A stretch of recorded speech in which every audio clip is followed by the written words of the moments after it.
Кеде ысырапкерчилик бул тамакта да болот экен да. Тамакты да ашыкча жеп койгон болсок, бул чындыгында өзүбүзгө өзүбүз бир зулумду ысырап кылган болот экенбиз. Бул жерде хадис бар экен, пайгамбарыбыздын хадиси. Пайгамбарыбыз айтат: "Ма мала адамиюн ви'ан шарран мин батнихи."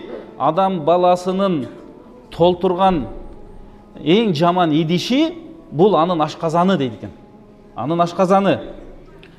Мындайча айтканда ашыкча жеп алган, ашыкча тоюп алган, тойсо дагы үстүнө тоюп алган, жеп алган, ушуну айтып атат.